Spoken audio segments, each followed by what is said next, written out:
Bienvenue dans cette nouvelle vidéo. Aujourd'hui nous allons voir comment éviter les conflits. C'est parti.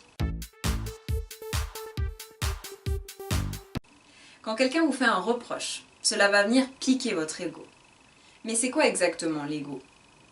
L'ego serait une représentation illusoire de ce qu'on est et qui viendrait faire écran à notre être véritable.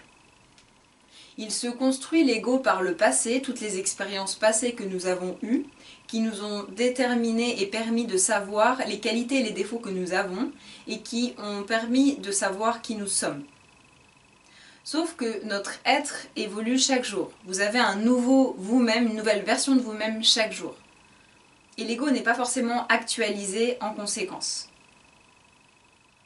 La deuxième chose que j'aimerais vous partager, c'est aussi que inconsciemment est inscrit deux comportements primaires dans le cerveau reptilien de tous, qui est face à une attaque, donc un reproche ou une critique ou une agression, soit la personne va fuir, soit la personne va attaquer et être agressive. Lorsque vous avez un conflit qui arrive à vous par le biais d'une personne, ou même vous qui avez une montée de colère, vous allez soit fuir ce conflit, soit y faire face, et vous défendre en général. Comment sortir de ce piège de la fuite qui donne une mauvaise image de soi de ne pas avoir fait face à la personne, et cette situation de conflit, d'agression où on se défend, donc on a l'ego qui est satisfait de cette prise de position, mais on se sent un peu comme esquinté à l'intérieur car en retour on se prend aussi toute une vague de colère et de reproches par l'autre qui se défend également. Pour sortir de ces pièges de l'ego, comment faire? Pour s'élever au-delà de ça, j'aimerais vous inviter à prendre en considération une petite histoire. Imaginez que vous allez avoir un conflit avec une personne de votre entourage. Imaginez que la relation que vous avez avec cette personne, imaginez que la relation que vous avez avec cette personne est comme une maison que vous avez construite jour après jour, avec de la confiance, avec des moments passés ensemble, avec des confidences, avec un respect mutuel. Vous avez d'abord commencé cette relation en mettant les bases, les fondations, puis vous avez mis les murs porteurs qui sont la confiance, le respect, et vous avez construit cette maison au fur et à mesure par rapport aux mois et aux années. Elle s'est solidifiée et elle s'est renforcée, cette relation.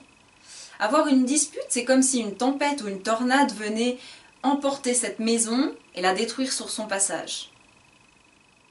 Selon l'intensité de la dispute, l'intensité de la tempête sera plus ou moins violente et les dégâts seront de plus ou moins violents également, destructeurs.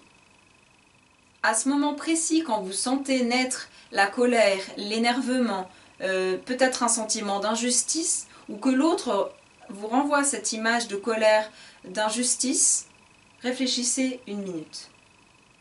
Est-ce que cela vaut la peine de détruire cette maison si vous voulez continuer cette relation avec cette personne? Voulez-vous poursuivre cette relation avec cette personne? Posez-vous la question avant même d'entamer une quelconque conversation avec elle. Si oui, alors désamorcez la dispute. Comment? Vous avez plusieurs points. Les points clés pour désamorcer une dispute, c'est déjà de respirer, de prendre du recul, de se mettre à la place de la personne. De prendre du recul pour soi-même aussi, pour comprendre quel est votre besoin qui a créé cet énervement ou cette dispute, ces comportements destructeurs. Et par le biais d'une communication apaisée, soit vous arrivez à dire clairement votre besoin et faire respecter ce qui existe en vous face à cette personne, ce qui fait qu'il n'y a ni fuite pour éviter le conflit, ni agression pour faire exister le message que vous avez envie de délivrer, mais il y a une posture de présence face à la personne qui fait que votre ego va apprécier cet acte, et il y a une communication non violente qui va s'instaurer avec intelligence mutuelle pour créer un pont et ne pas créer des murs avec cette personne. Et donc à partir de là, votre ego est satisfait de faire face à cette situation et de ne pas fuir, et vous aurez une bonne image de vous-même.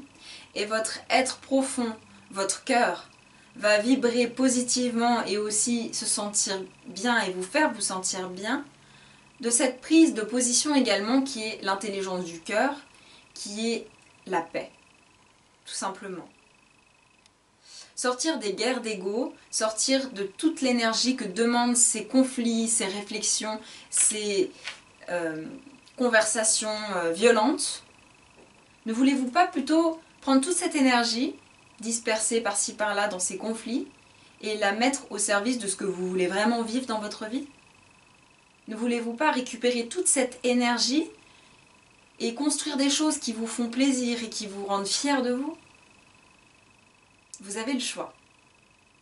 Alors je vous laisse faire ce choix.